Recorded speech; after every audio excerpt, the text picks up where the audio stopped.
I'd like to call this meeting to order at 6:30 PM and call on Councillor Sentence to read the land acknowledgement.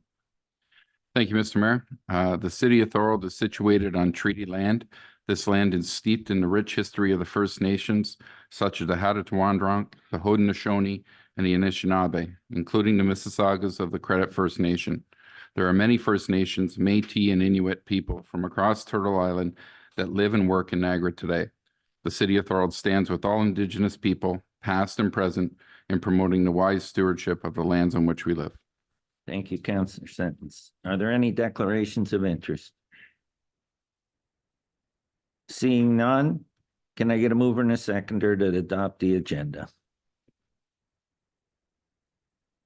Do you want me to read that? Before I do, are there any objections to moving the closed session portion of the meeting to immediately following the second delegation?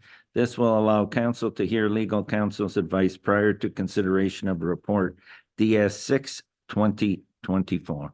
Okay, so that's duly noted. We have a mover and a seconder. I'll call the question. All those in favor? Opposed? That is carried. You didn't get your mover and seconder. Yeah. Councillor Sentence and Councillor Dietz. Sorry. Adoption of the minutes. Can I get a mover and a seconder to adopt the minutes? Councillor Decker and Councillor O'Hare. Are there any errors or omissions? All those in favor? Opposed? That is carried. Mayor's report. I have an add-on here. Up first, everybody on their table that's here in council today can see they got a recipe book and a rack card. That's courtesy of our age-friendly committee, which is chaired by Jean D'Amelio Swire, and Councillor O'Hare is our council rep on that committee. And this committee's doing outstanding work in the community. But one of the big things, and this shows you in the back, is the partnerships that they've engaged in. With the Senior Centers Association, the Thorold Public Library, the City of Thorold, the TCAG, and the Government of Canada New Horizons Seniors Program. So kudos to our age-friendly committee, and that rack card's got all the pertinent numbers to call to make the right calls along with the recipe book. So thank you to our age-friendly committee. I'd also like to continue by saying that on December 18th, I was joined by Councillors O'Hare and DeRose at the 128th Thorold Flying Dragons Royal Canadian Air Cadets annual mess dinner held at the Royal Canadian Legion Branch 17 in Thorold. Thank you to all the dedicated officers and cadets who have worked diligently and devoted countless hours in our community over the past year.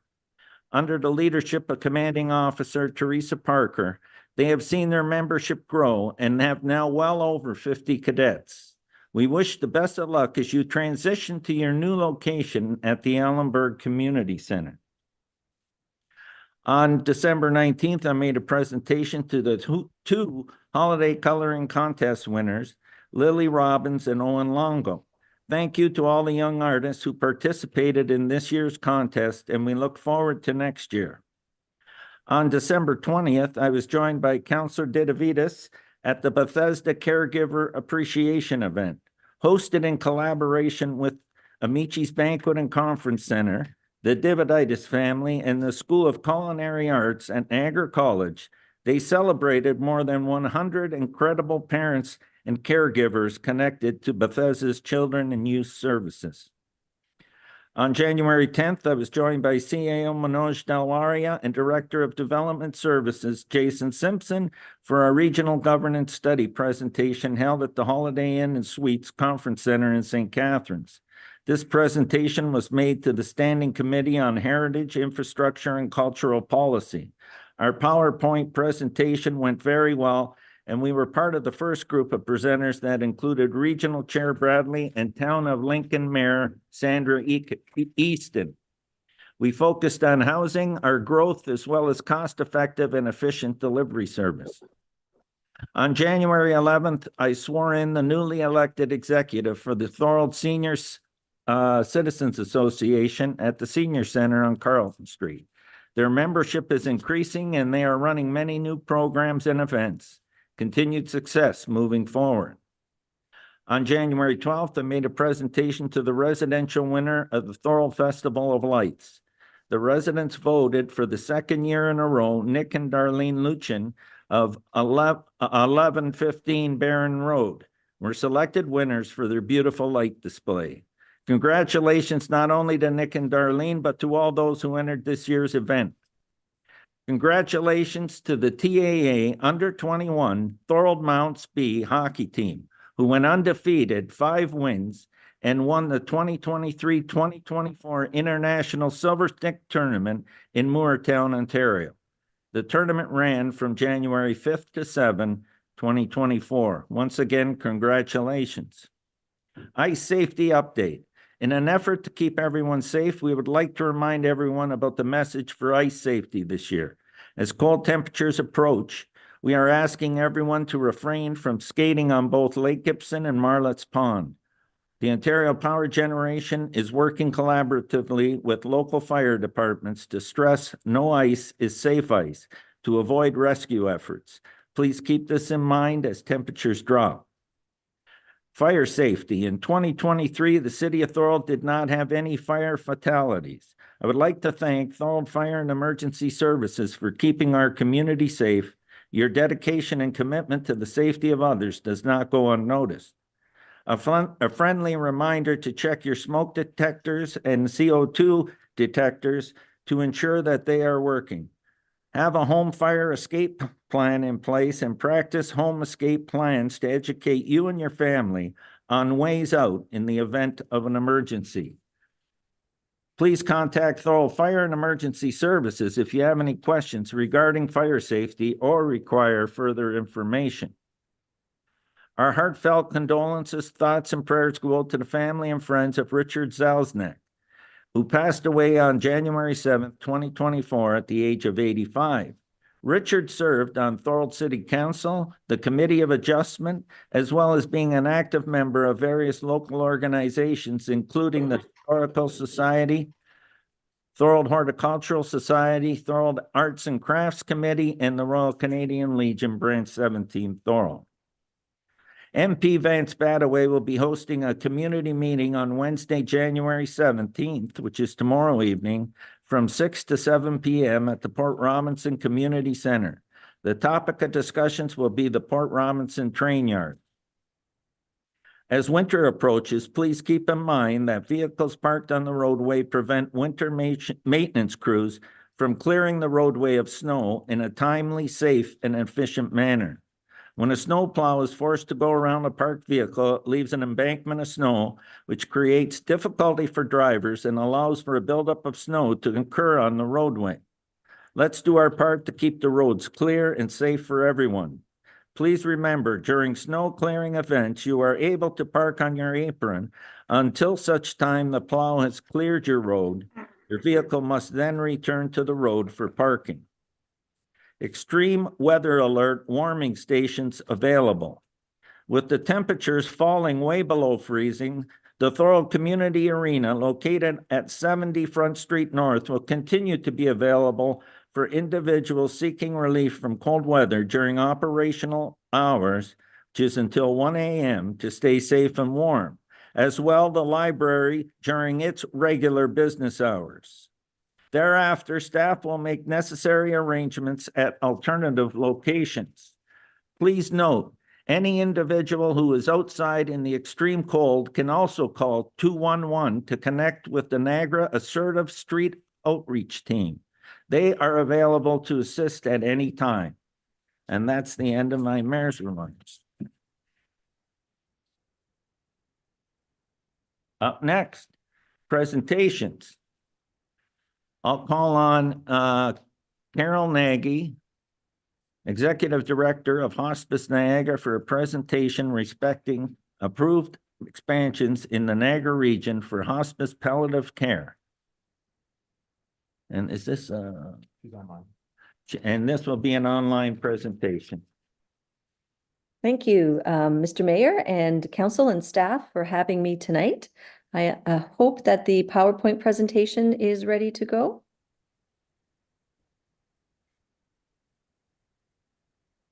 We'll just bring it up in a moment. Thank you.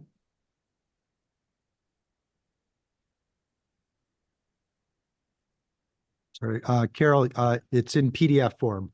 Is that? That's fine. Yeah. Will I be moving the slides? No, I can do that if you just tell me. Okay, that's great. Okay, thank you again for having me. I've been doing a little bit of a roadshow around all the municipalities to update you on what's happening with Hospice Niagara, particularly since Thorold was a generous donor to our capital campaign. Next slide, please.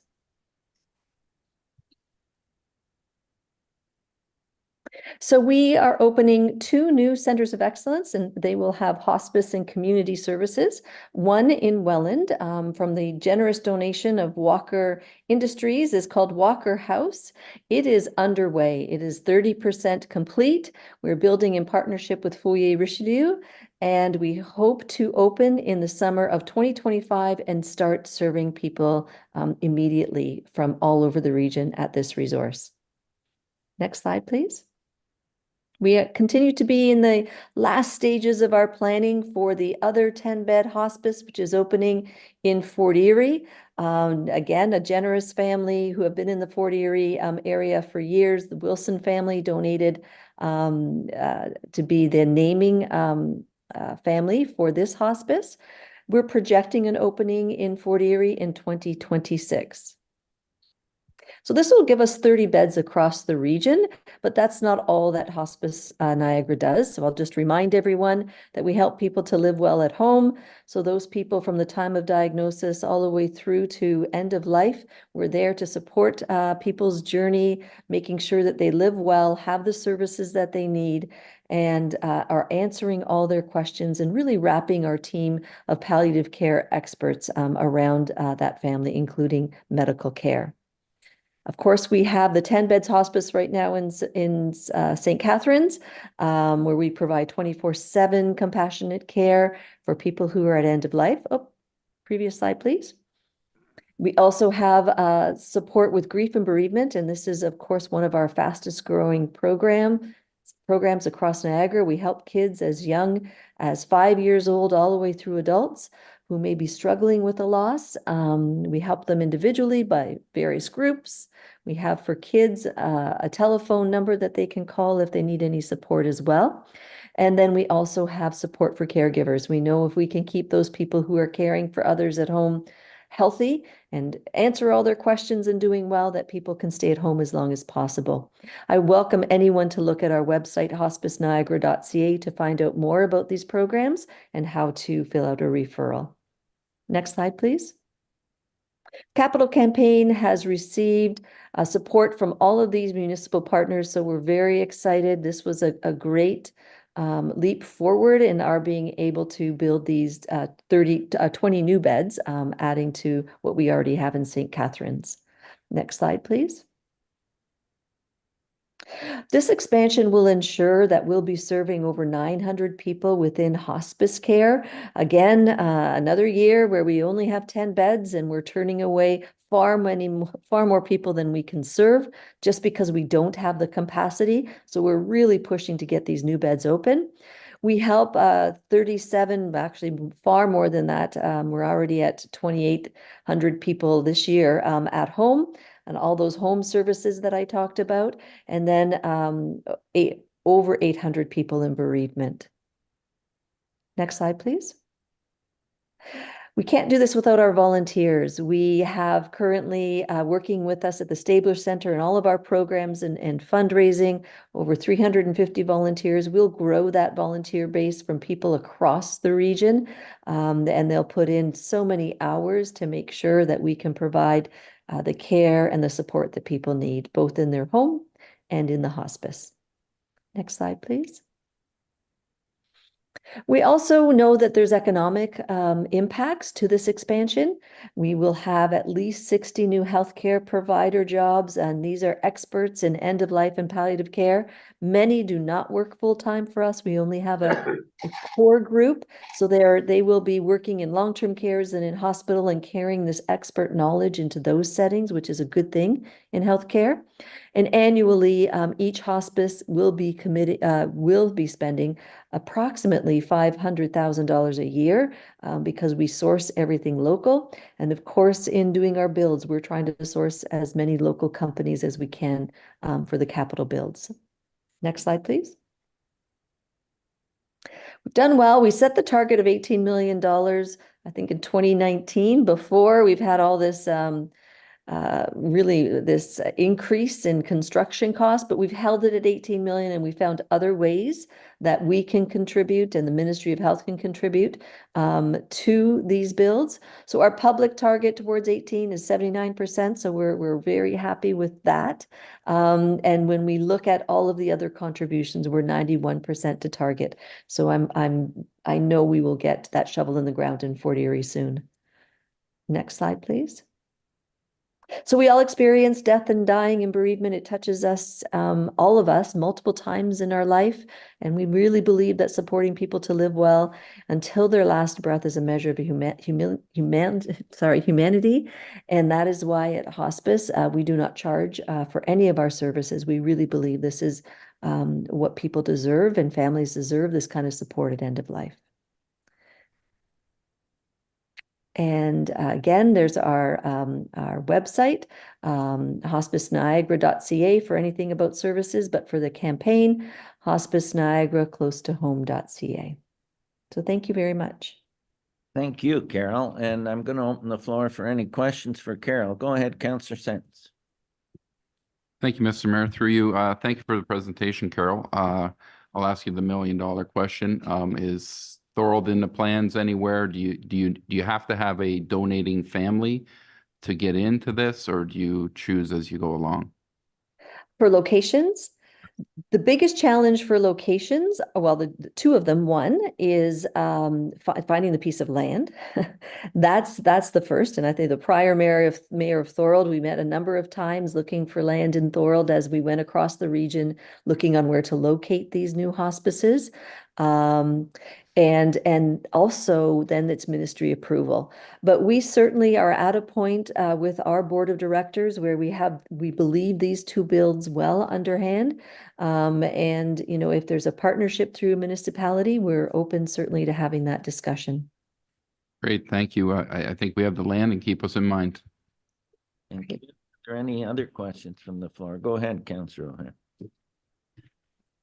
Thank you, Mr. Mayor. Through you to Carol. Carol, thank you very much for your presentation. I want to thank you. It's such an important service that we all will need at some time, as you say. So thank you very much.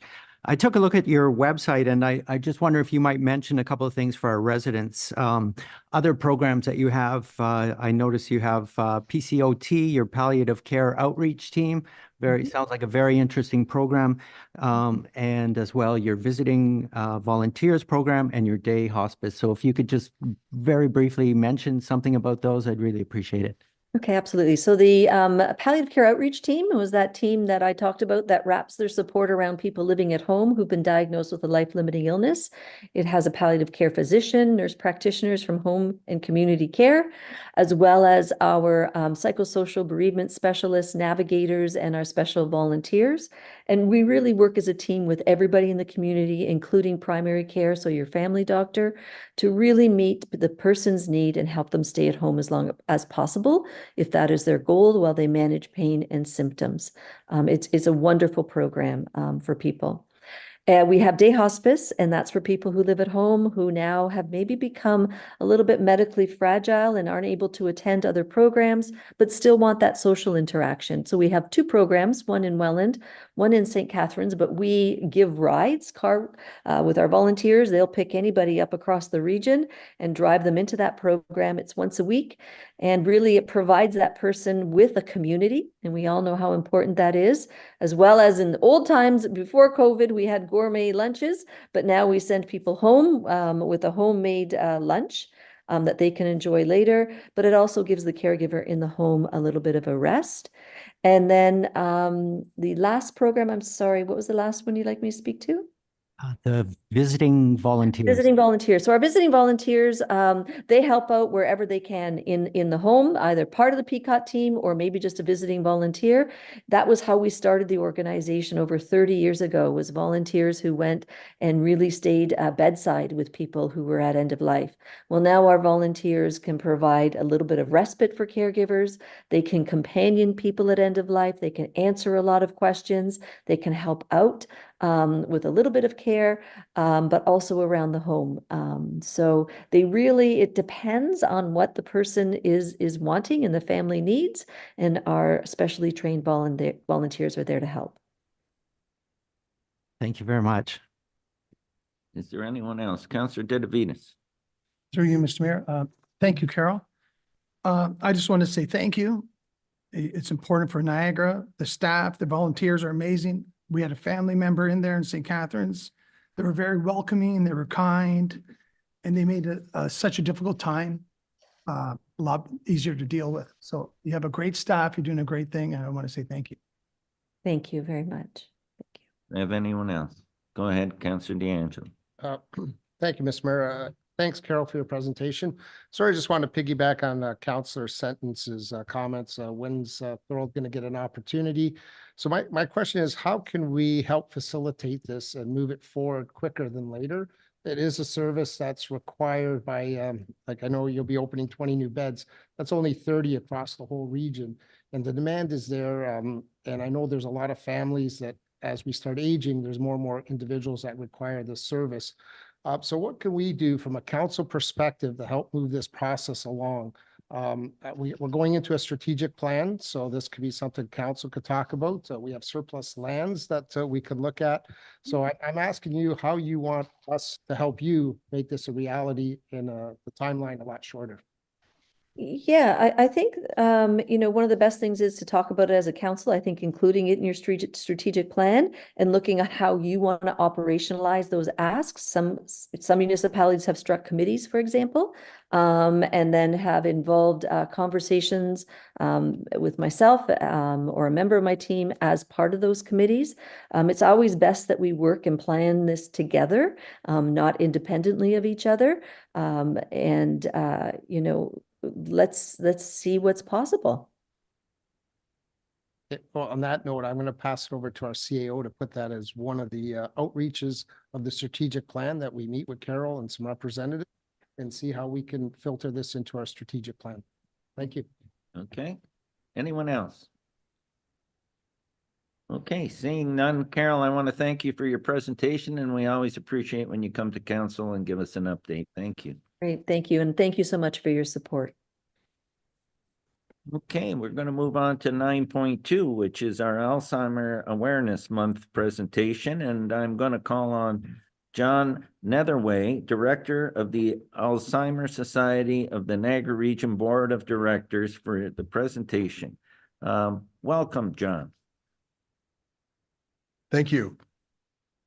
We really appreciate the opportunity to speak to you tonight, Mayor and Council. Can everyone hear me? Okay. You may or may not be aware that January is Alzheimer's Awareness Month. So I'm here on behalf of the Society and of the region and the Foundation Board of Directors to draw your attention to dementia and Alzheimer's disease, our organization, and our recently launched board recruitment campaign. Can you imagine looking in a mirror and not recognizing the person looking back at you? Dementia does not discriminate, as I've learned. It can affect anyone, and it is not a normal part of aging. No one is prepared for the impact that dementia can have on a family. I can guarantee there's probably several in the audience tonight that know this firsthand and are caring for someone with dementia. I, for one, have plenty of experience doing so. For me, I first came to know the word Alzheimer's in my late teens and early 20s. My grandmother was leaving sticky notes all over the house, writing my mom vexatious letters randomly, and leaving the stove burner on, forgetting how to turn it off. I don't know if any of that might sound familiar. And not long after, my in-laws struggled to support their in-laws, who before going into long-term care would wake, and shower at 2, 3 a.m. This is the grandfather who thinks he was going to work, even though he retired 20 years earlier. It wasn't until his primary caregiver at 77 suffered a heart attack when he went into care. And shortly thereafter, we lost that primary caregiver to a stroke, likely brought on to the stress of caregiving for him up until that point. And we as a family, we felt that absolutely tragic, considering it was he who had the dementia, not her. And now my father at 77, just 12 weeks ago, moved into long-term care in St. Catharines because of vascular dementia. And we've been living with that as a family for probably better part of 10 years now. Alzheimer's and dementia are clearly prevalent, but this is not unique for just my family. Alzheimer's and dementia are prevalent in Niagara and in Thorold. The disease is already the 7th leading cause of death in Canada and continues to grow as a public health concern as the number of Canadians with dementia is rising dramatically. 1 in every 10 individuals, it might stun you to know, over 65 has dementia, and more than 350 people a day in Canada develop it. That's more than 15 per hour. And in Niagara, particularly as of 2021, the last survey done, our landmark study, which was in the package for the counselors tonight.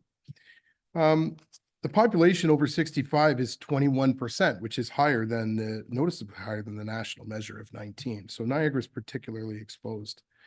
And currently right here in Niagara, probably 12,000 individuals are living with dementia. We know this is higher, of course, because as it was with my family, many residents haven't been diagnosed for reasons that include lack of specialized geriatric services, as I'm sure you're all aware, unwillingness to get diagnosed, and or the denial that cognitive changes are actually happening. And one more staggering statistic, the care partners of older adults with dementia provide about 26 hours a week of care to their family members or loved ones on average. And furthermore, the combined healthcare system out-of-pocket caregiver costs are estimated at a staggering $10.4 billion a year to care for people living with dementia. So, the Alzheimer's Society of Niagara Region is a recognized leader in the field of dementia care. Our vision is to have a community where individuals with dementia and their care partners are fully supported to maximize their quality of life and well-being. Our service provision includes all individuals impacted, spouses, families, children, and friends who also need education and support to facilitate lifestyle, health, and wellness changes for their family and family member. And a physician's referral to the society for those support services is not required. The Society's First Link program is how many families start getting the support they needed. That's how it worked for my family. Through this program, we were educated, validated, counseled, and assisted with pursuing a diagnosis and the resources for appropriate care for our loved ones, and just as importantly, for ourselves. Anyone concerned with cognitive changes for themselves or loved ones should contact our First Link coordinator. In addition to supporting my family personally, the Society does tremendous work locally and could do more for Thorold specifically. It's important for families to access services and the resources that are available, and it's a long and difficult journey that families here don't have to endure alone. We provide individual and family counseling, support groups, and a vast array of educational programs for both the person living with dementia, which I think is important, and their care partners, separately and together. Throughout the region, several social and wellness programs offer a welcoming place where clients and their caregivers can access information and support, as well as connect with others who share the similar experience. We have an event calendar for all times and locations for programs and services throughout the region. And if you're interested, you can visit our website at alzheimer.ca to see that. As part of an awareness month, January being awareness month, we're offering various education forums as well. So coming to the point and our ask of you this evening, after 5 years of amazing support in Lynn Haven, regional long-term care home in St. Catharines, my wife's grandpa passed away peacefully from dementia, and less than 2 years later, in October this past year, my dad just moved in with vascular dementia. The same staff were there to greet us warmly, yet until my dad was placed there, we struggled to care for him. And my mom, his caregiver, we talked to between 9 and 12 professional services, agencies, organizations daily to help support him.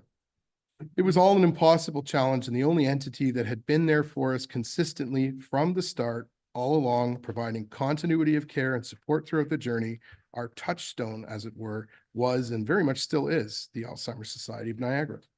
I'm now on the foundation board and we fundraise to support the society's annual budget. My mom gets both personal counseling and group counseling in the society's programs, all free of charge to her. At one point, this included respite care for her and dad as well. The Alzheimer's Society is an indispensable part of our lives and critically important resources, offers critically important resources to all affected by dementia. And our local mission is sustained through the efforts of staff and the local volunteers of the society and the boards that serve them. The society does great work in Thorold, but we're not represented at the board level here, and we should be. We need to be. Thorold deserves a local voice on such a critical issue to its community, and now there's an opportunity to remedy this. The society has recently launched a board recruitment campaign. All information, including the applications, can be found on our website, and that's on the other page to the attachment in your packages for tonight, counselors. As a takeaway of the presentation today, I'd ask the following of you. Please reach out in the networks that you have, share our message. I'd ask that you also think of that one person in your network that should probably join us from Thorold, who would have experience with this personally and would have a passion to be involved. And then please share this presentation, the 2-page or 1-page with 2 sides in your package, share it with them. Encourage them to go to our website, fill in a board application, or at least introduce them to one of us, and we can take it from there. We would very, very much like to talk to them. We'll be hosting a Zoom orientation session at a date to be determined in March. There's several opportunities for talented folks such as yourselves or those you know to get involved. We'd love to talk to you if you have experience with healthcare, business, fundraising, ideally, all of the above. The society would very, very much like to connect with you. Again, we thank you for your time and attention today. With your assistance, we can help to make we can help today and provide more hope for Thorold families tomorrow. Thank you. Thank you very much, John. And I'm going to open the floor for questions for John on his presentation. Are there any questions? Go ahead, Councillor Sen. Thank you, Mr. Mayor. Thank you very much for the presentation. Just like hospice, we've all had somebody who has had this and had to deal with it. My only question is, maybe it is on our website already. Can we post for somebody or advertise that we're looking for somebody for the board? Like, it doesn't have to be counselor or anything like that. You're No, just looking for- anybody, like I'm not a counselor. Right. I live in St. Catharines. Okay. I have a personal connection, a business background, and a passion to do something about it, given the fact that my family's so deeply affected and impacted. Sorry So about we'll that. talk to anybody. There will be an interview process, and I was subject to that. But we feel very strongly that, I mean, we have a strong presence on the board in St. Catharines. Right. Niagara North is well represented, but we don't have, there's certain municipalities, we're a regional body, and we would really like, you know, for Okay. example, someone from, Okay. excuse me. Can we put that on our, I'll thank get you. that on our social media and Okay. make sure that gets out there. And hopefully we get a candidate that would serve Wonderful. not only the board good, but the community, our community as well. Thank you. Are there any other questions? Seeing none, John, I thank you for coming today and bringing that to our attention, and we'll do what we can on our side to make sure we get the message out. So thank you so much.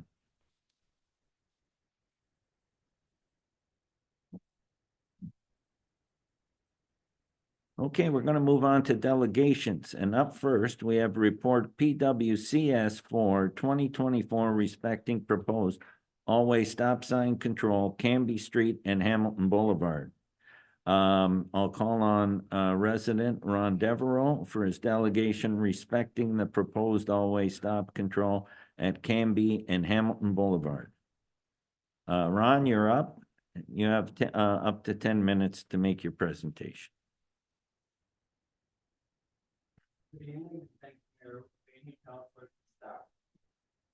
Sorry, you may need to, sorry, there we go. My comments are based on my experiences and observations as a resident of Port Robinson East for 38 years. They are factual and constructive, based on common sense, logical, rational, objective, critical thinking. In the many emails that I send to the mayor, councilors, and city staff, I regularly emphasize that as a conscientious resident, I'm willing to meet with city staff at any time, on site or at City Hall, on any Port Robinson East issues that I raise, including all items in the Port Robinson East traffic calming plan. Just give me 24 hours notice of when and where you want to meet. I am in favor of the all-way stop proposed in this report to council tonight. It's one of the essential components of the proposed Port Robinson East traffic calming plan. For the entire 38 years that I have lived in Port Robinson East, a regular visible Niagara Regional Police presence and police radar enforcement of the 50-kilometer speed limit has been non-existent on the Cambie Street, River Street corridor, and on South Street North. There is obviously a realization by many drivers that streets in Port Robinson East are not policed. So driving through the area, they feel they can pretty much do as they like without fear or any penalties or fines. Pretty much like the Wild West. Appendix 1 attached to the report is the Cambie Street Traffic Analyzer Study. A well-known axiom states that there are too many people in too much of a hurry, too much of the time. The data collected in the Traffic Analyzer Study proves that the reality of that axiom is on display, on full display, every day, innumerable times, on Cambie Street at this location. Quoting from this Traffic Analyzer Study, the average speed for all vehicles was 60 kilometers per hour, with 85% of the vehicles exceeding the posted speed of 50 kilometers. 4% of the total vehicles were traveling in excess of 89 kilometers per hour, end quote. The essential goal of the Port Robinson East Traffic Calming Plan is to change at least 38 years of drivers' bad behavior that are ever present. The location of the proposed all-way stop is on the Cambie Street, South Street North industrial tractor-trailer truck route. Many of these industrial and commercial vehicles are driven as if this route is a superhighway, not a quaint residential area. Many of the commuters to and from the South Street North industries drive the same way. This has to be stopped, and this all-way stop will be one of the many significant components in the, in the overall complete traffic calming plan to slow down traffic speeds.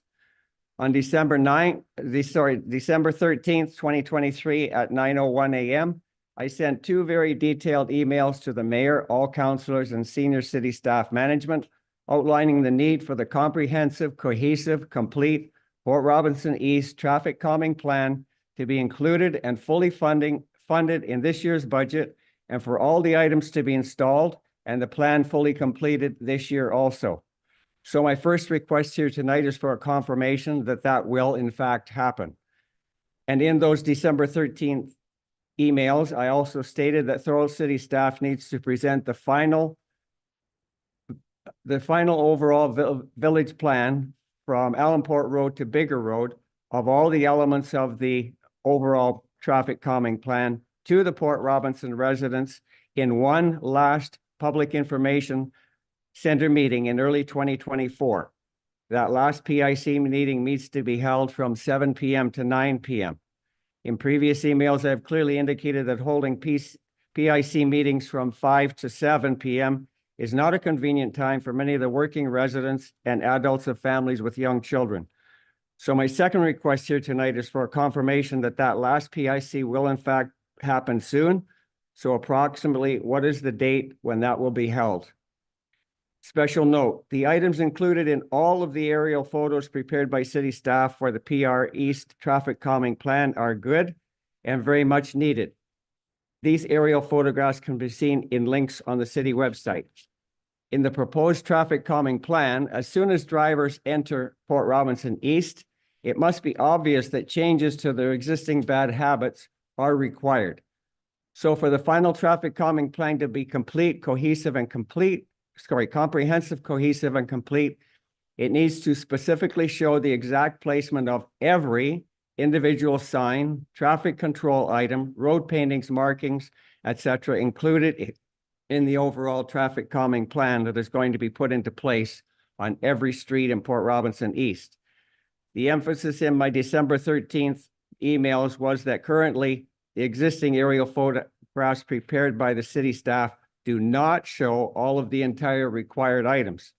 Three examples are, number one, more than the total number of speed limit signs that currently exist are needed, and the location of each and every new 40-kilometer speed limit sign on every street in Port Robinson East needs to be shown, including the locations of the flashing speed limit signs. An overhead flashing light at the intersection of Canby Street and South Street North is not shown. Black and yellow chevron signs westbound on the Canby Street curve are not shown. The less comprehensive, cohesive, and complete the overall traffic calming plan is, the less impact it will have, and therefore the less effective it will be. In appendix number 2 attached to the report, many of the residents' written comments emphasize the need for police traffic enforcement. Many residents have made similar verbal comments at the 3 traffic calming PICs that have been held so far. Human nature is such that generally traffic signs alone may only have limited effectiveness unless there is a regular police visibility on the Canby River Street corridor and on South Street North, achieved by regular police radar enforcement of the laws, issuing traffic tickets. The word gets around really quickly when that is happening. As part of the overall traffic calming plan, the city of Thorold needs to be far more emphatic, persistent, and forcefully involved on the Port Robinson East traffic enforcement issues with the Niagara Regional Police. Action required. It is imperative and expected that the Mayor of Thorold and the CAO will take possession of the leadership required to make this happen. I would like a commitment tonight that in fact they will do that. So in summary, the 3 results I'm looking for tonight are a confirmation that the overall traffic calming plan will be included and funded in this year's budget, and for all the items to be installed in the plan to be fully completed in 2024. A confirmation that there will be a final PIC in early 2024 by city staff to present to the Port Robinson residents the final total village plan from Allenport Road to Bigger Road of all the elements of the overall traffic calming plan. And that last meeting needs to be held from 7 to 9 p.m. And what date will that be held? Number 3, confirmation that the Mayor of Thorold and the CAO will take possession of the leadership required to be persistent and forcefully involved on the Port Robinson East traffic enforcement issues with the Niagara Regional Police. Thank you. Very much, Ron. Thank you for your presentation. Are there any questions regarding the all-way stop at Canby and Hamilton Boulevard? Go ahead, Councillor DeAngelo. Thanks. Thank you, Mr. Mayor. I'm going to ask this question. I don't know if Mr. Devereaux has the answer or if staff will have the answer, but I know if you're going to install a stop sign on that road, there is quite a bit of transport truck vehicles that go by there. Is there going to be an air brake sign sign put up so that air brakes are not used? Because I know if you go to the intersection further down on Allenport Road. You can bring that up when the report comes on the report? floor. Okay, yep. Okay, but it's a good question. Just Okay, thank you. questions to the presenter right now. Well, my question, do you hear a lot of air brakes? Well, that's, yeah. Do you hear a lot of air brakes, Ron? Not air brakes, but there are signs for trucks to avoid using their engine brakes. That's where you get the louder noises. Those are on Allenport Road and they're on Canby Street at the present time. Personally, I think there could be a few more in the village as well. Another one on Canby and one on South Street North where there isn't one at the present time. Okay, thank you. Are there any further questions for Ron? Seeing none, Ron, I want to thank you very much for your presentation. And we're going to move on to the report now. So you can take a seat now, please. Will I get the answers to my 3 questions? Well, the report is dealing with the stop sign today, and that's what we're dealing with in this report. So when we put the report on the floor, council will be entertaining any questions regarding the report. Okay? But the report is part of the overall plan, and I don't think it should be piecemealed, quite frankly. The only thing on the floor today, Mr. Mayor, is the stop sign. Thank you. Okay. Can I get in accordance with our procedure bylaw, council will now consider the matter related to the delegation. Is there a mover and a seconder for report PWCS for 2023? I got Councillor D'Angela and Councillor O'Hare. And that's the proposed all-way stop control, Canby Street and Hamilton Boulevard, and I'll get that put up. And Sean Dunsmore is here to answer any questions, so the report's up on the screen, and I'll open the floor for questions. And you had a question before, Councillor. Yeah, thank you, Mr. Mayor. Again, I don't know the difference because I don't drive a transfer truck between air brakes and engine brakes, and which makes a louder noise, but maybe our staff can answer that question. And if so, will there be any signage in advance of that stop sign? Go ahead, Sean. Through you, Mr. Mayor, it wasn't planned as part of the conversation, but we could certainly do that. Okay. Are there anyone else that has questions regarding the report? Go ahead. Do you have another question? Go ahead. No, it's a, Comments? yeah, it's a secondary one to the to the presenter, because I know he asked if the plan is going to be included in the budget. I've started going through the budget book. I haven't gone through it in full detail. So my question is, has that plan been funded in this year's budget? If not, can that be, those costs be brought to us at budget time? Sean, do you want to answer that, or Jeff? Are all the traffic calming measures from that study, are they going to be included in budget, or are they included in budget? Through you, Mr. Mayor, I don't believe so. We have to review the budget. I don't think they're on that list as it sits, but we could certainly put together some cost estimates for that work. Can you have that report as part of our budget proceedings then? Certainly. Okay, is that answer? That's perfect. Yeah, just, Okay. I don't expect the answer today, but No. that information to come forward during our budget presentation. Thank Yeah. you. Anyone else? Okay, we got the motion on the floor. I had a mover and a seconder. All those in favor? Opposed? That is carried.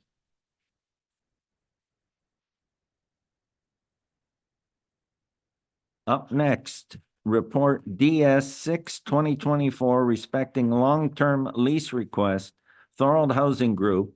And Bill Vanderclip, member of Thorold Housing Group, I'll call on you for your delegation respecting a long-term lease request by the Thorold Housing Group. And welcome, Bill.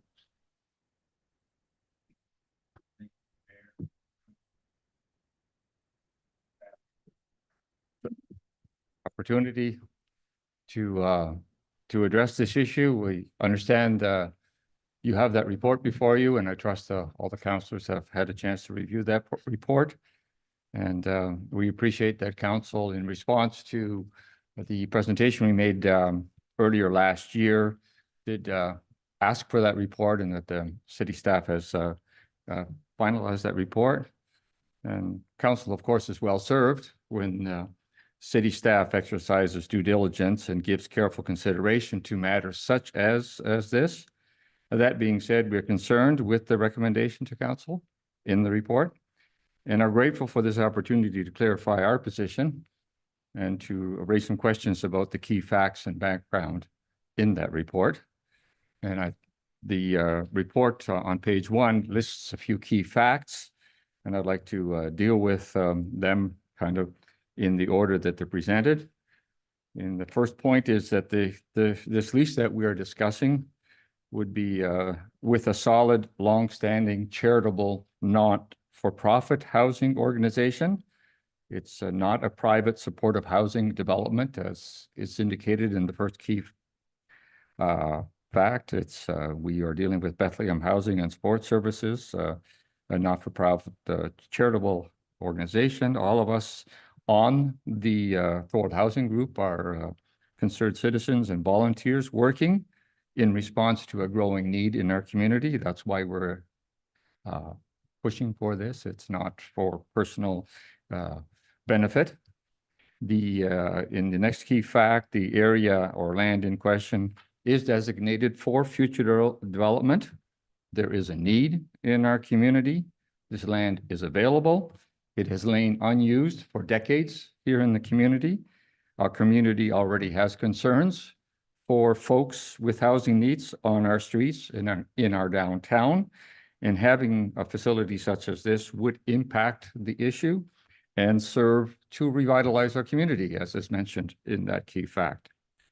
We're not asking the city of Thorold to get into the housing business, as is listed in the next fact. Rather, we are asking the city to facilitate and to partner with those who already have a track record of effectively doing so, dealing with these housing issues.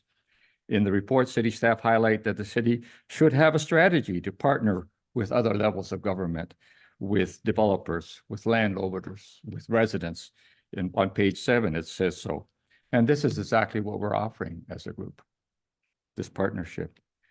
Staff are concerned about an absence of details, and that rightly so. But in terms of what we're trying to do here, and in our discussion with Bethlehem Housing and Support Services, it has been noted that in order to proceed with lining up financial supporters, to proceed with construction partners, to proceed with applying for and acquiring grants, we need shovel-ready property. We need a partnership with a local municipal government. Hence our request for this long-term lease agreement on the part of the city. It would fulfill those two requirements and allow us to put the details to a business plan. That being said, Bethlehem Housing is more than willing to put together an expression of interest for a business plan or proposal, if that's what the city would require. On page 4, staff expressed concern about provisions of the Municipal Act that not to allocate any city property to any manufacturing business or for other industrial or commercial purposes. We feel that our group could in no way be considered any of the above, and that Bethlehem Housing and Support Services clearly has a status as a charitable, not-for-profit organization. No way is that a business entity that is seeking for its own purposes. The staff report indicates on page 5 that it would be difficult to draft a lease agreement that would protect the interests of the municipality. While Bethlehem has already done so in the past, as have other communities, precedents have been set. Lease terms could be drawn up that would satisfy both parties and protect both parties' interests. On page 6, a statistic is presented of 14 persons who identify themselves as homeless within Thorold as their home community. This would certainly be those we would include as being in need of housing assistance in our community. However, it must be pointed out that a study commissioned by the region of Niagara in 2006 and updated more recently identifies 13% of our population in the community as being in need of core housing support. And that the homelessness data that is cited in the report refers mainly to those who are chronically homeless. And our aim is to serve the needs of those who are hidden or transitionally homeless, mostly single female parents and individuals couch surfing. These are people in the low income range who in today's economy are at risk of episodic or repeating times of homelessness, and who are at best are inadequately or unsuitably housed. 30% of those living in shelters have become homeless through no fault of their own, due in part to economic conditions or to the famous renovictions that landlords have put into place. The alternative that is suggested on page 8, that the land now designated for future development, the property in question there at the corner of St. David's and Wellington Avenue, that it could be deemed surplus and then disposed by tender.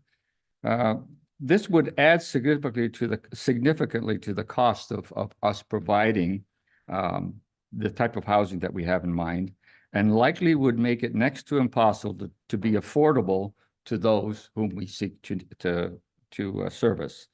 Council could rather make the decision to rezone this land for this initiative and to maintain ownership through a long-term lease, indicating their support and partnership in addressing this need.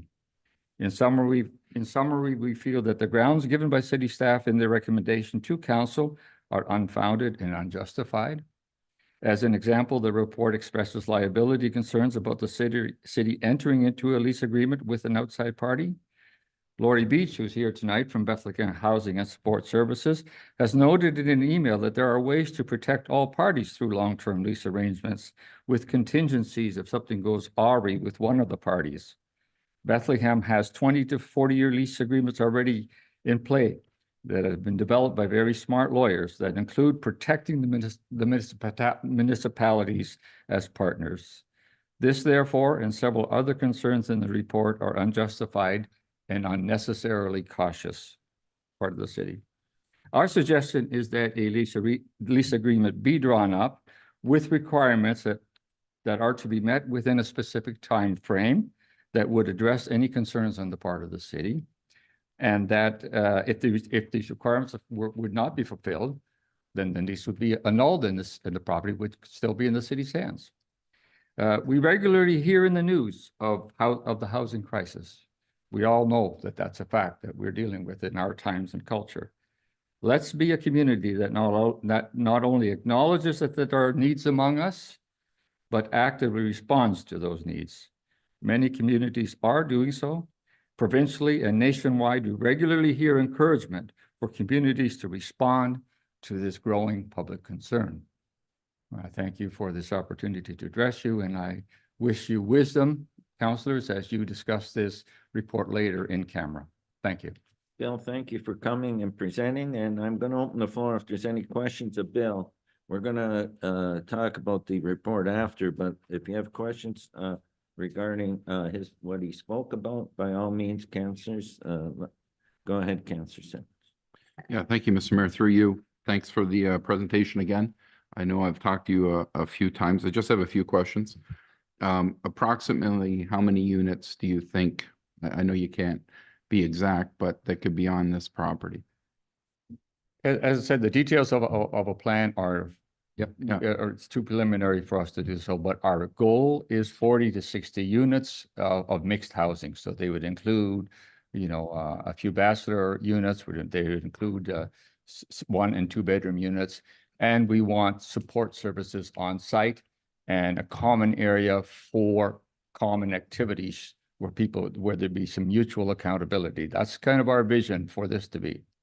And that's my second question. So with Bethlehem House, they have experience at this.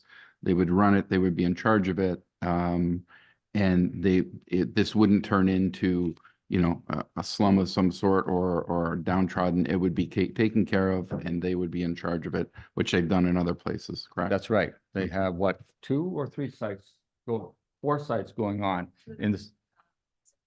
Pardon? They manage 247 units. They've got their feet on the ground. They know what they're doing. They're dealing with the region of Niagara. They're local. And my last question, the important one to me is we would be able to say and guide Thorold people towards these builds, correct? It's in our. Because I know the region, well, when you go do with the region, right, you have to allot so much to, this would be a completely Thorold unit if we wanted to, and help other people as well, so.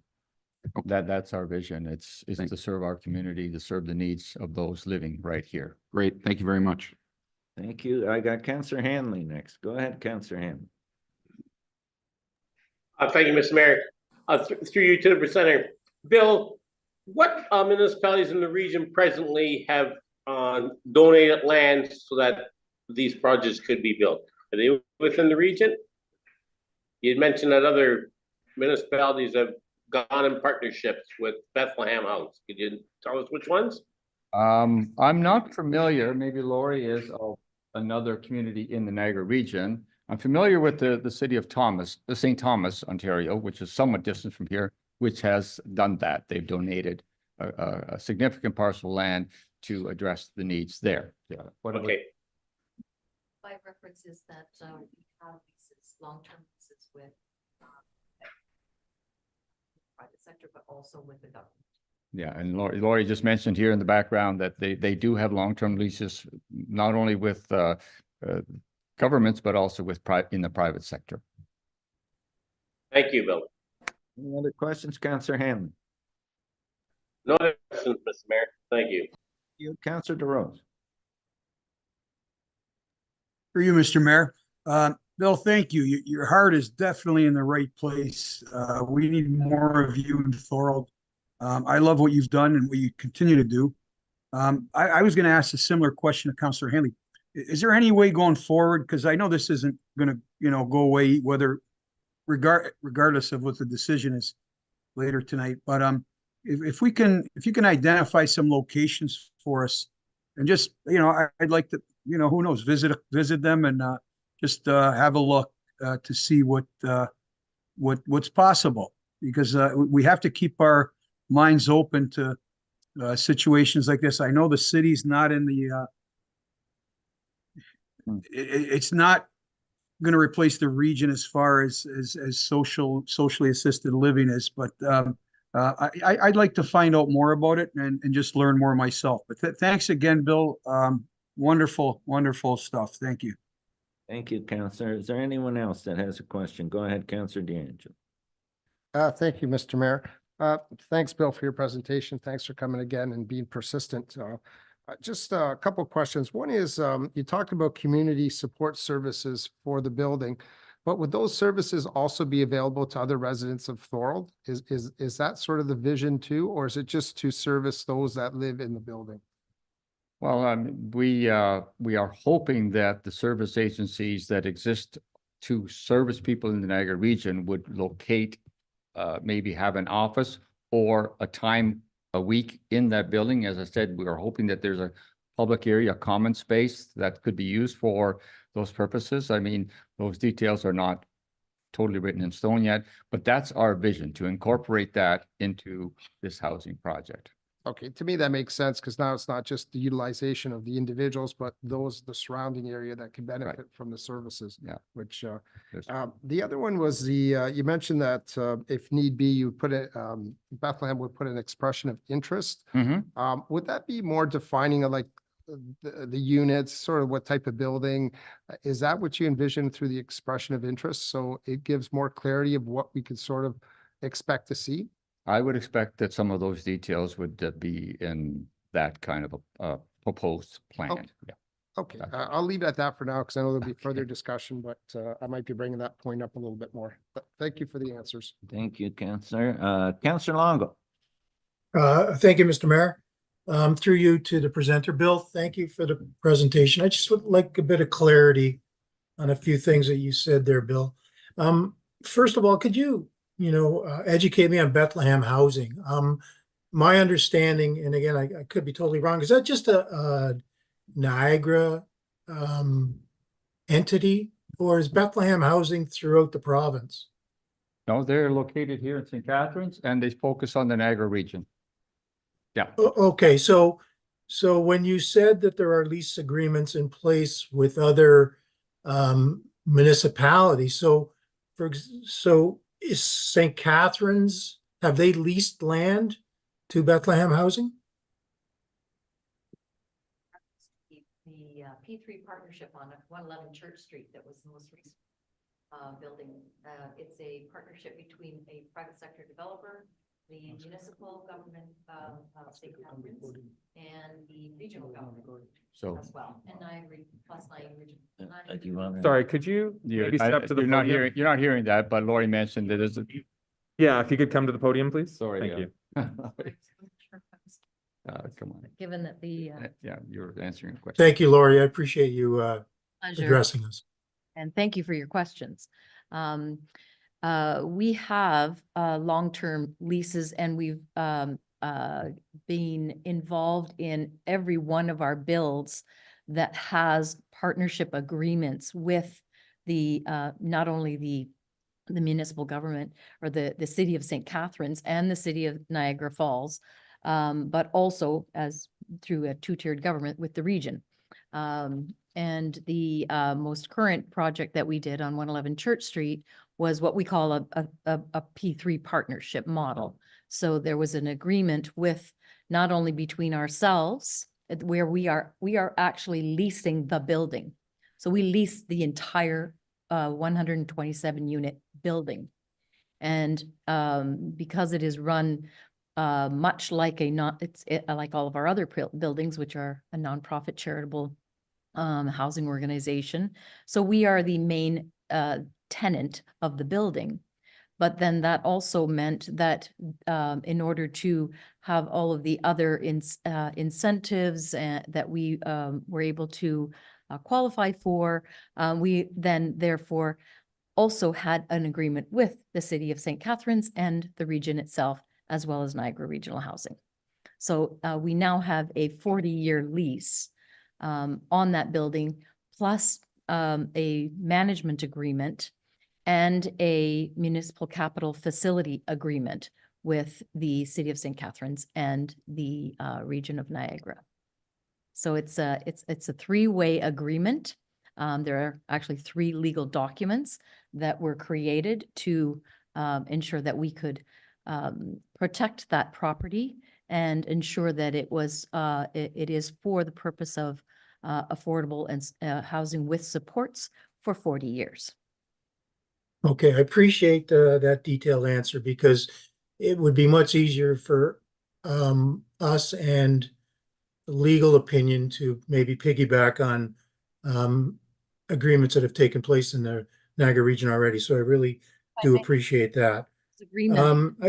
I do have some other questions, but I'm going to save those for in camera. But I guess my final question to you is, what do you envision this structure to look like? Is this an apartment building, or is this a series of houses, townhouses, or a combination of both? In the initial vision is a purpose-built apartment rental, so affordable rental, which would entail 40 to 60 units, whatever is feasible on the property, and within the ability to zone within the zoning that would take place there. But our vision is for a purpose-built rental. Okay, and my final question for you is, in this 40 to 60 unit building, is this all affordable housing, or are there some units that are rent geared to income, or are there some market rates to help facilitate the cost? Can you explain how that works? Certainly. It could be any combination of those programs. All of our buildings are what we call an integrated affordable mix. So it's a wide range of households with a variety of incomes and needs. And so we have a mix within those buildings and those partnerships and those agreements that I mentioned to be able to provide all of those different types of housing programs. And it can be and include rent supplement programs. All of our buildings have rent supplement programs in partnership with Niagara Regional Housing. And so when I say there's an integrated mix, it's within the low range income, but we have folks that have high level needs with high level acuity or vulnerabilities, but we also have low income working families within the same building in the same community. So it's a wide range of households, if that answers your question. Are there any? Yes, no, it does answer it. Rents accordingly. But rents for us, and when we say affordable, it's within the average market rents, the CMHC guidelines. So our hope would be for what I would call 100% affordable. So that means not your consumer rents that you're hearing the stories about, but it would all be under all 100% of the units. If the math works, if the feasibility works, then we could make it 100% affordable, which means all under or below the AMR, the CMHC guidelines. Okay. Affordable levels, which then qualifies you for the funding, the federal funding and the provincial agreements for support programs. It's complicated, but that's what we do. Yes, it's very, very complicated. And I keep saying that was my last question, but since you're providing a lot of information, I'd like to ask a couple more. And that would be in terms of financing. Could you tell me where the financing comes for this? Because are there mortgages in place, or is this funded by the federal, provincial, municipal government? How's this done? Therein lies the answer is within the structure that would be created with the partnership with the municipality. If we're talking about a potential for leasing the property, then that part is within the municipality to arrange, but we could access funding in partnership. So through the National Housing Strategy programs, for example, and that is primarily financing, but depending on how well that that partnership for that project is structured, the higher you would score, and you would get you would qualify for grants or up to 15%, and it's low rate, long amortization mortgage financing. So there's a Great. variety of ways to structure the financing. Thank you. Thank you very much for stepping forward and answering some questions. Thank you. And Laurie, I'm going to get you to give us your full name, position, just so Certainly. people that are watching or in here know. Certainly, and thank you for allowing me to stand up instead of queuing for Bill here. That we, my name is Laurie Beach. I am the Executive Director for Bethlehem Housing and Support Services. Thank you so much, Laurie. You're very welcome. I had Councillor Decker and then Councillor Didavies. Go ahead, Councillor Decker. Thank you, through you, Mr. Mayor. Laura, you might have answered this question. I think perhaps Councillor Longo was along the same line as the question I was going to ask. It was about the incentives that you would qualify for. So basically, if you owned the land, if you were to own the land to build this non-for-profit housing, then you wouldn't qualify for the incentives through the government. Is that why the leasing is being pushed here? That's a two or threefold question, I think, if I can break it down. Again, leasing, this is just, we have pushed it a little bit because it's an opportunity to reduce the costs and change this, the support for those costs, or who would be resourcing those costs and or applying for the, or acquiring the financing. So the leasing is just one option that the municipality could undertake to utilize the surplus land for the purpose of affordable housing. The other is gifting or selling at a discount. There's a variety of ways that you can demonstrate through this surplus property a contribution that then scores you through the National Housing Strategy financing, and that can result in better better financing or grant portion and equity portion towards the project. The incentives then are also a part of the contribution by local and regional government in our case. So those could be things like, and if it were a charity that owned the land, we would qualify to apply through the municipality for property tax exemptions or discounts. Development charges would, of course, they've done all of those types of things, but other incentives through CIP programs that are specifically targeted to affordable housing projects. Great, thanks, Laurie. In our case, all of our buildings are property tax exempt. Okay, great, thanks for your Okay. answer. Councillor Didavies. Thank you, through you, Mr. Mayor. I just had a question on the financing too. Do you have a budget for this? Like if it's 60 rooms, you could be talking $25 million. The budget would be, yes, there's capital budget, that's one side of it, but then there's the ongoing operating budget. So there's there are two different things. I've gone through this process before, so I know what it looks like, and it's a challenge. And particularly, it would be even more of a challenge today, and with the current labor and trades costs and construction costs.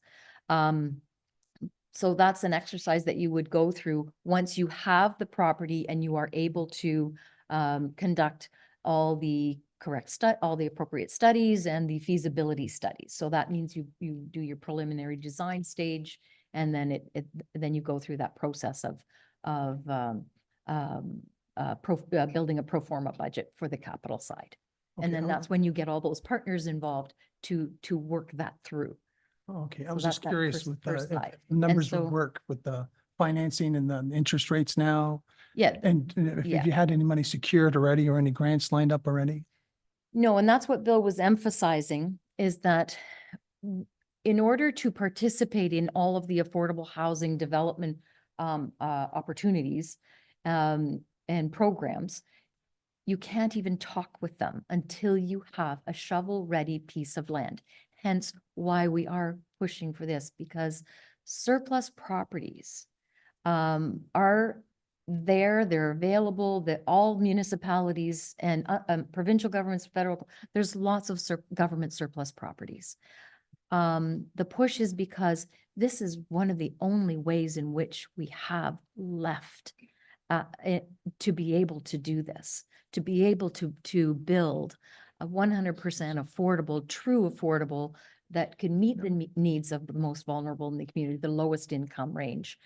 In order to do that, you need to have the partnerships, but you can't do any of these things or feasibility or drawings or any of these other things until you have that piece of land that is shovel ready.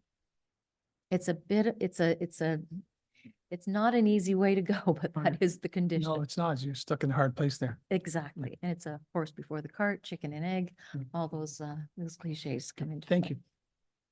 you. Okay, is there any? But it's further- not impossible.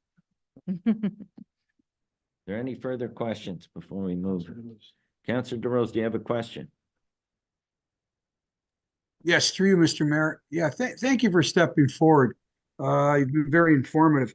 I just have another question. Just to sum it up, beyond the land, what's the expectation from the city? Beyond the land, what other expectations are there? Well, again, in this case, we've been encouraging this because of the opportunity to, and we'll be honest, to absorb the capital side of the costs, and retain the ownership of the property, which is for a lot of reasons. One, you can protect that property, that land, in perpetuity for the purpose of affordable housing, and ensure that all of those ongoing programs and incentives and partnerships remain in place.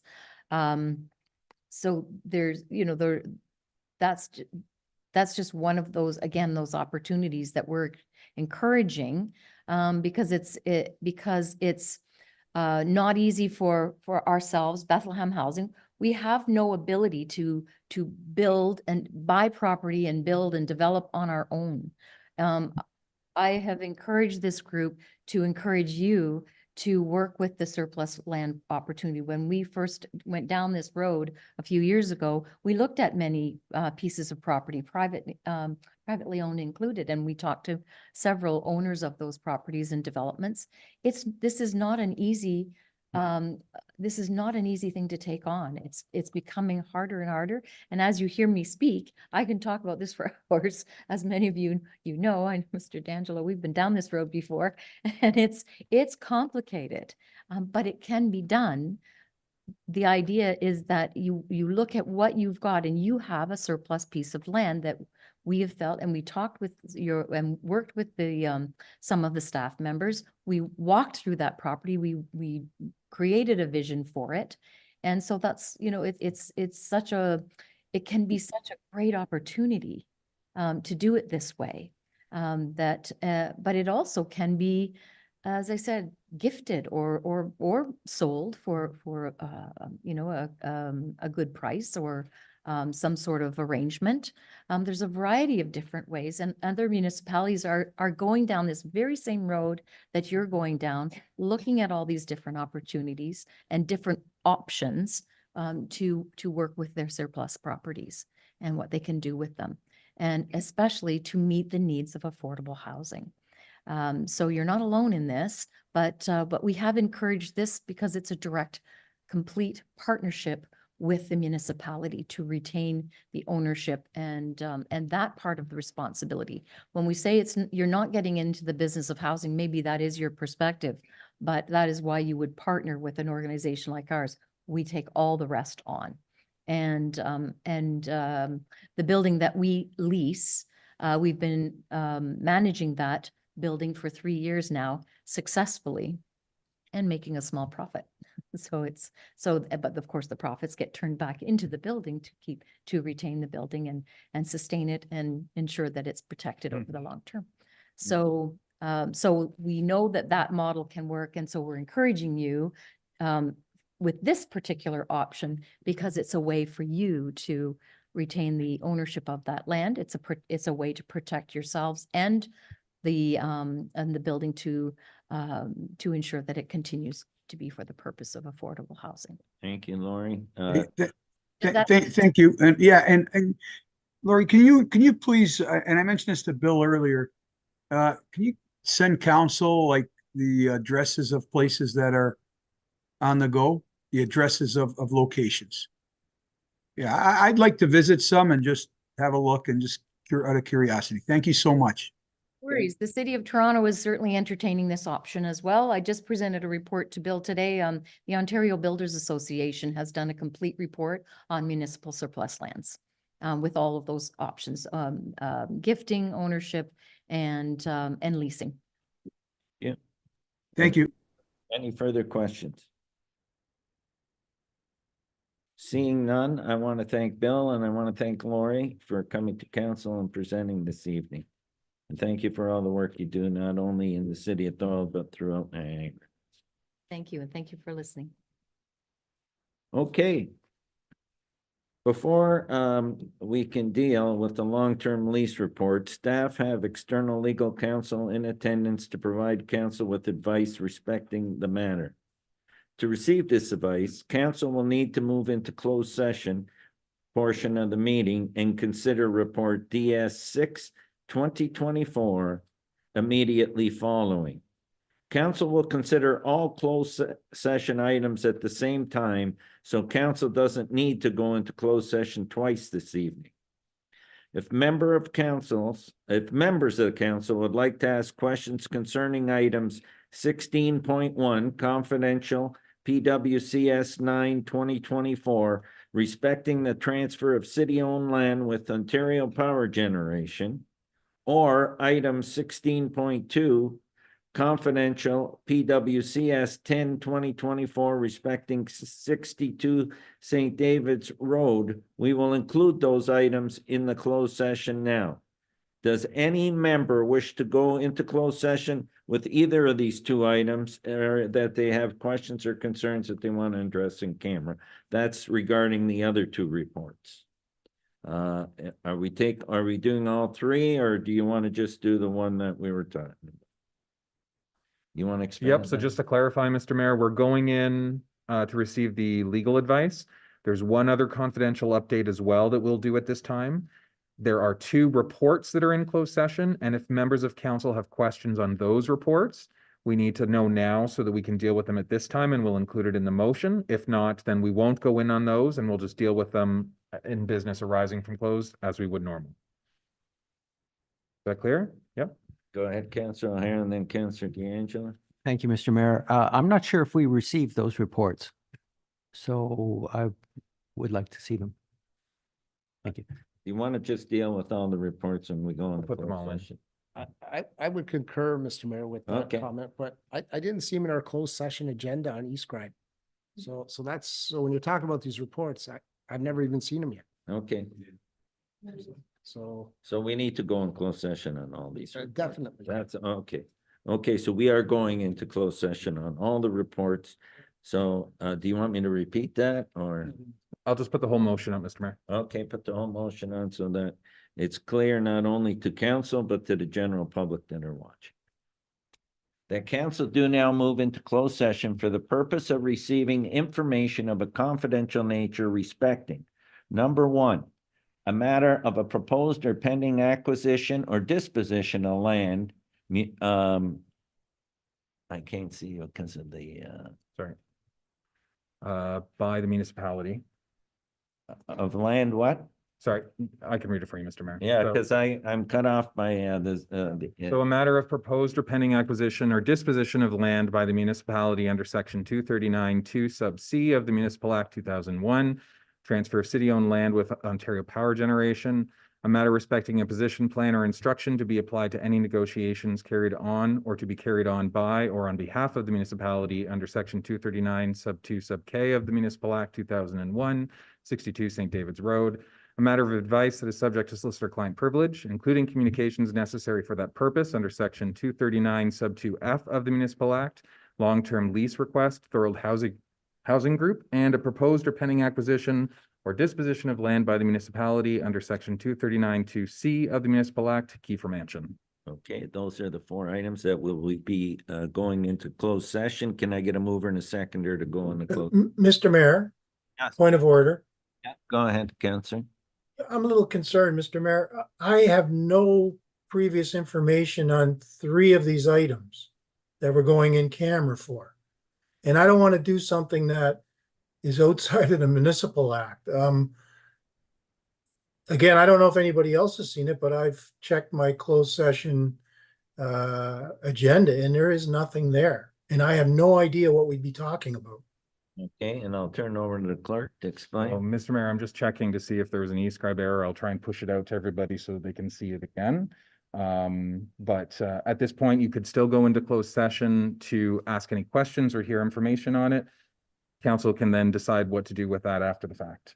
Yeah, so we don't have to make a decision. You're saying if council's not comfortable, we can defer it to the next meeting. Are you good with that, Councilor Long? Well, as long as the clerk says it's okay to go in camera for items that the public has no idea are on an agenda, then I'm okay with going to look at it, but. Know what the items are, because we said what they were, but the details would be the same as they would be anytime, where that's all we would say before we went into. The titles for those reasons are included on the open agenda. So the titles are there, but for whatever reason, the access to all the material perhaps wasn't through e-scribe, but I will look into that, Mr. Mayor. Okay.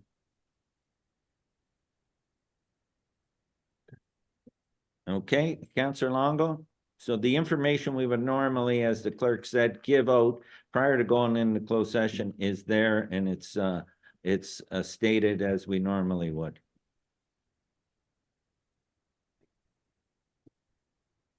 Okay. Sorry, yeah. And sorry, Mr. Mayor, I just wanted to say, looking online at the HTML agenda, it is posted online through the external website as well. So it's So it is publicly available, what those reasons are. Okay, thank you. Okay, so I had a mover and a seconder to go. Did I get a mover and a seconder to go into? I got Councilor Sentence and I got Councilor O'Hare. All those in favor? Opposed? That is carried. Now I have to read this, correct? Yes. Before we go into closed session, I would like to remind you of your obligations respecting closed session. Those who are participating electronically in the closed session must ensure that no other person is in the location from which they are taking part in the meeting, or make appropriate arrangements so that any persons cannot see or hear any of the confidential deliberations taking place.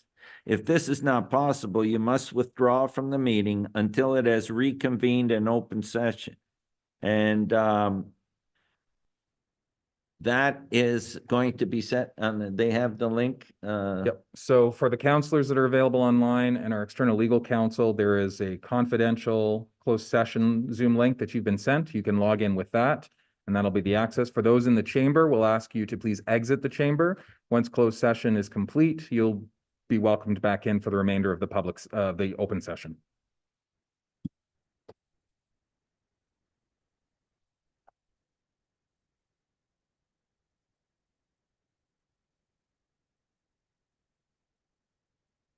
Doing the lease agreement.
Is Councillor Long?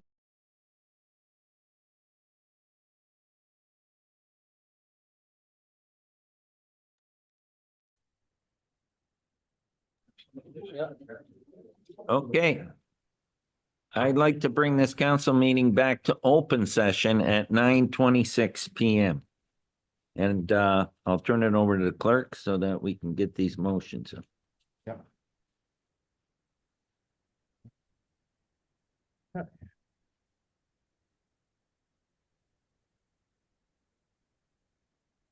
Okay, so Mr. Mayor, first we have business arising from closed session, the confidential verbal update on the long-term lease.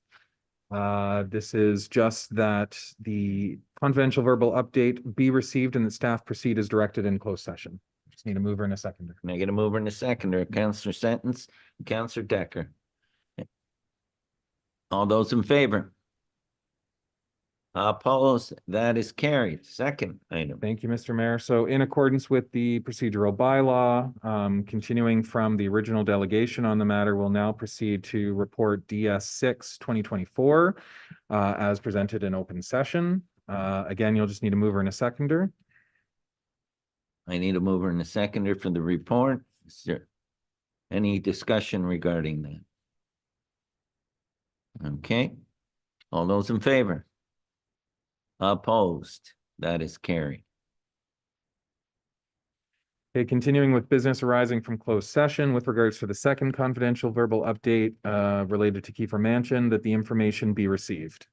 Just need a mover and a seconder. Mover and a seconder. I got Councillor Sentence and Councillor Didavidas. All those in favor? Opposed? That is carried. And lastly, for business arising, two more confidential correspondence, PWCS 9 2024, respecting the transfer of city-owned land within the Ontario or with the Ontario Power Generation, that it be received and the recommendations contained therein be approved. Can I get a mover and seconder? Councillor O'Hare, Councillor Decker. All those in favor? Opposed? That is carried. And last from business arising, confidential correspondence item PWCS 10 2024. This is related to 62 St. David's Road, that the information be received and that staff proceed as directed in closed session. Can I get a mover and a seconder? Councillor D'Angela and Councillor Didavidas. All those in favor? Opposed? That is carried. And with that, Mr. Mayor, that brings us back to our open session agenda with the items for consent. Okay. We have items for consent now. Can I get a mover and a seconder regarding the items of consent? And Councillor Decker and Councillor O'Hare. Do councillors want to move them all as a block, or are there any items that councillor want to lift? Items 11.1 through 11.9 and 11.11. And now ask council, is there any items that you'd like to lift? Go ahead, Councillor Dean. 11.9. 11.9, okay. Anyone else? Seeing none.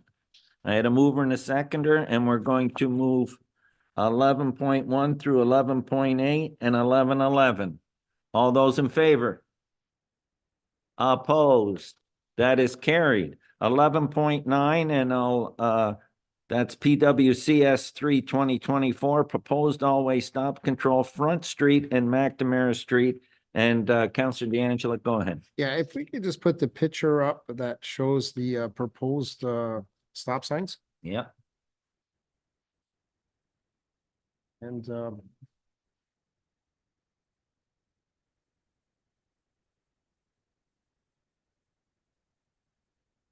it's one of the appendixes.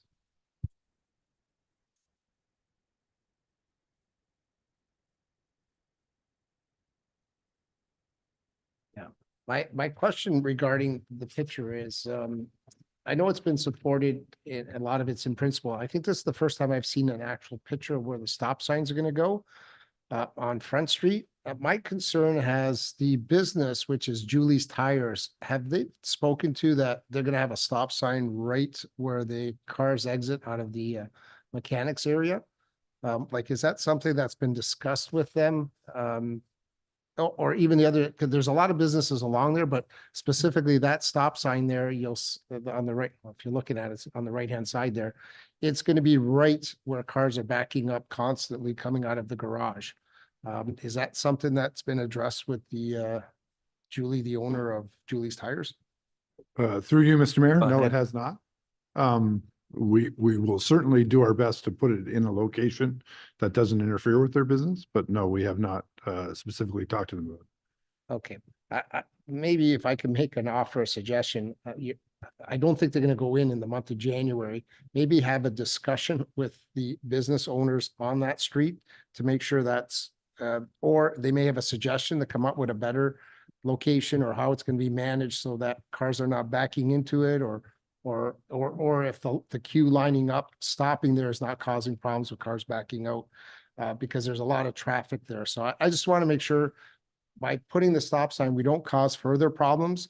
And I'd rather have the discussion prior to putting up the stop signs than after, than trying to remove them.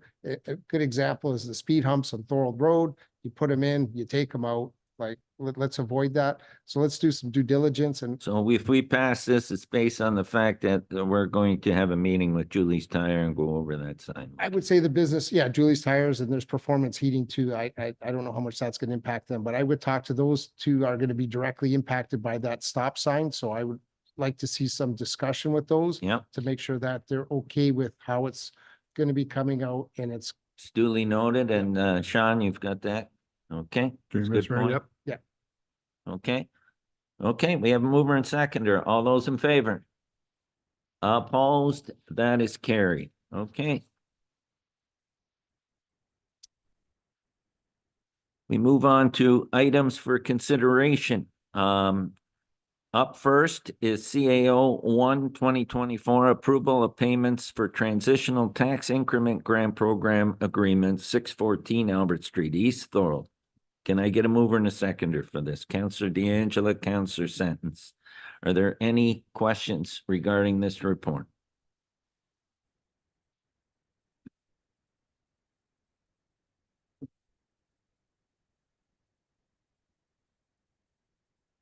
The report's on the screen.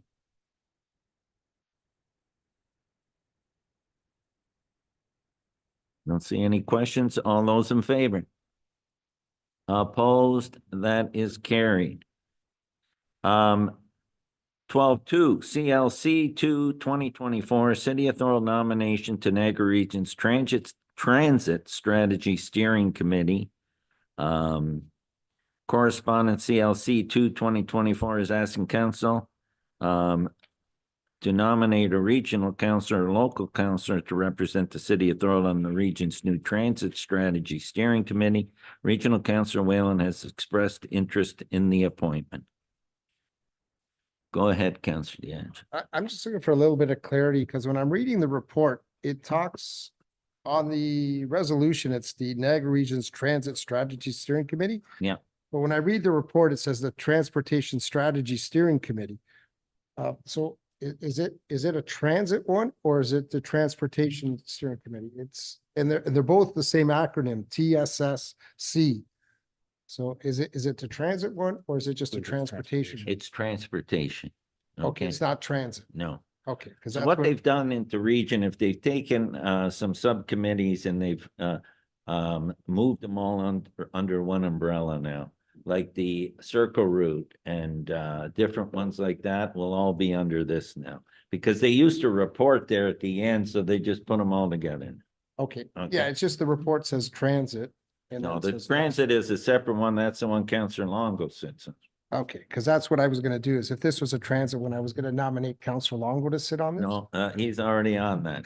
But it's a We aren't transportation let- one. we I'll aren't- leave, I'll leave it up for him. We to aren't letting decide. them off it either. Okay, first of all, can I get a mover and a seconder for that? I got Councillor Decker and Councillor O'Hare. Is everybody good with that recommendation that Councillor Whalen has expressed interest to sit on it? Is there? Go ahead, Councillor Hanley.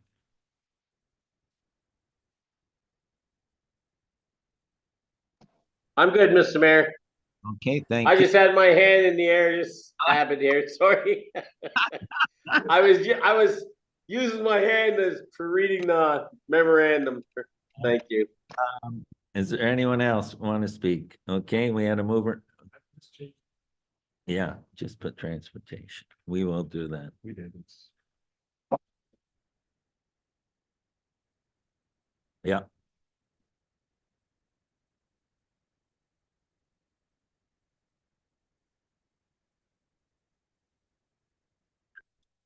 Down in a second. Yeah, okay. Okay. All those in favor? Opposed? That is carried.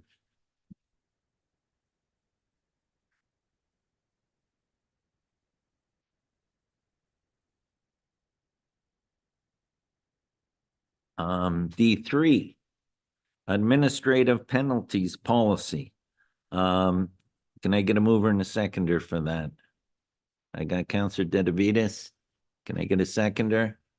Give me someone online. Counselor Hanley, okay. That report is up and Jason Simpson is here to answer any questions. Are there any questions regarding this report? Go ahead, Counselor Thorold.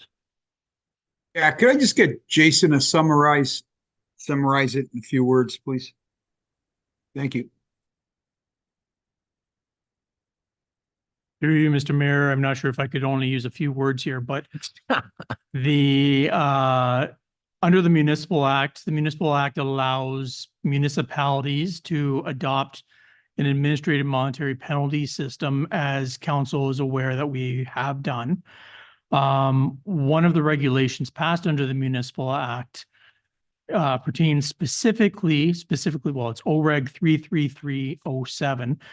It deals specifically with administrative monetary penalties as it relates to parking bylaws.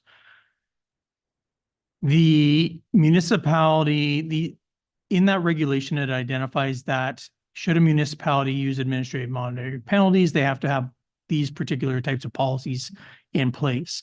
Up until this point, we've had this information in our bylaw or contained in our bylaw for the most part, but it wasn't very clear and robust. So we've decided to create these formal policies to really provide clarification around the rules and guidelines that are legislated for us to follow, so that it is clear for everybody, both for council, staff, and the public.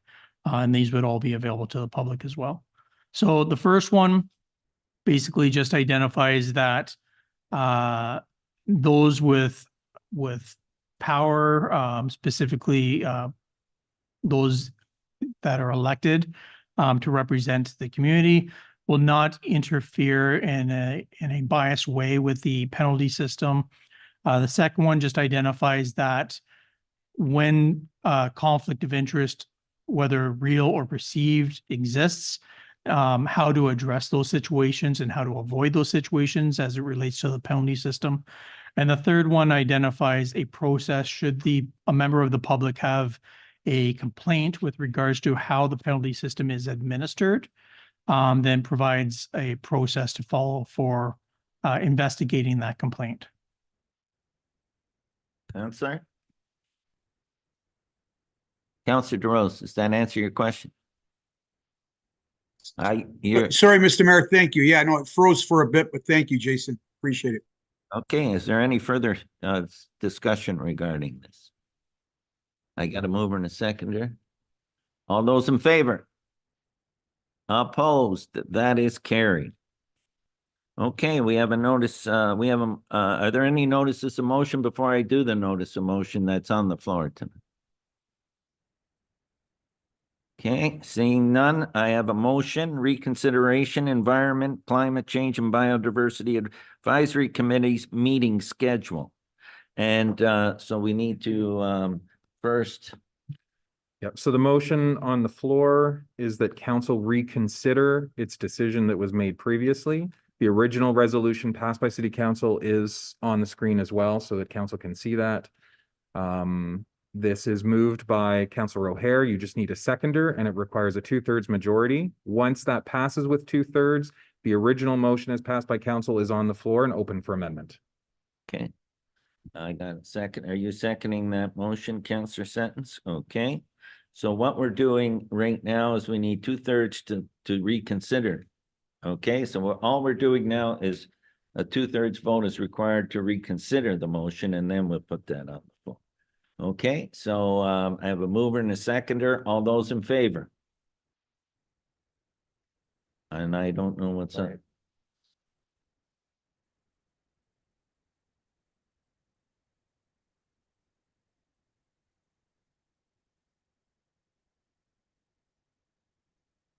All those in favor to reconsider the motion, put your hands up, please. Opposed?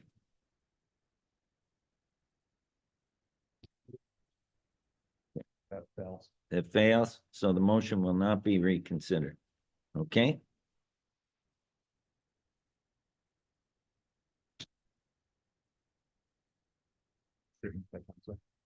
Statements by Councillor. I have Councillor DeRose for your statement. Go ahead. Yeah, through you, Mr. Mayor. I just wanted to say going forward, I think for next year's budget, we need to set a hard line date. Every year I've been on council, and this will be the 6th budget I've been involved with, we always get asks right at the end where it kind of tugs on your heartstrings, and but it's not practical, okay? Because we have to make taxpayer money decisions with our heads, not our heart. And I want to see an end to this going forward. I will ask for a notice of motion in the spring, and there's no rush, but before next budget, we need, I feel bad for staff who, the finance department, who I think does a heck of a job, and they always have. And I don't think it's fair to them. I don't think it's fair to taxpayers that once the budget process has pretty well been worked on by staff, that they get curveballs thrown at them. I'm happy with I'm not happy, but 3.99. I don't want to go any higher than that. So that's all I wanted to say. I just going forward, I think we have to draw a line in the sand and stop this last minute ninth inning ball playing that shouldn't be occurring. Thank you. That's it. But I will correct you. You said 3.99. It's 2.99 is what we're starting at. Oh, thank you, Mr. Mayor, for correcting me. Yeah, I want to see 2.99. the final now. Thank you. I'm even happier now. I think I might have a glass of wine tonight. Thank you. Okay. Wait Bylaw. till you get the region one. Can I get a mover and a seconder for bills 1, 2024 through 6, 2024? Can I get a mover and a seconder, please? Councillor, I've got Councillor Decker and Councillor Ditavitas. All those in favor? Opposed? That is carried. Okay. There being no further business, this meeting is hereby adjourned at 9:44 p.m. And I would just like to say that we'll see everybody here next Tuesday as we start budget deliberations, our first budget meeting next Tuesday at 6:30. Thank you, everybody.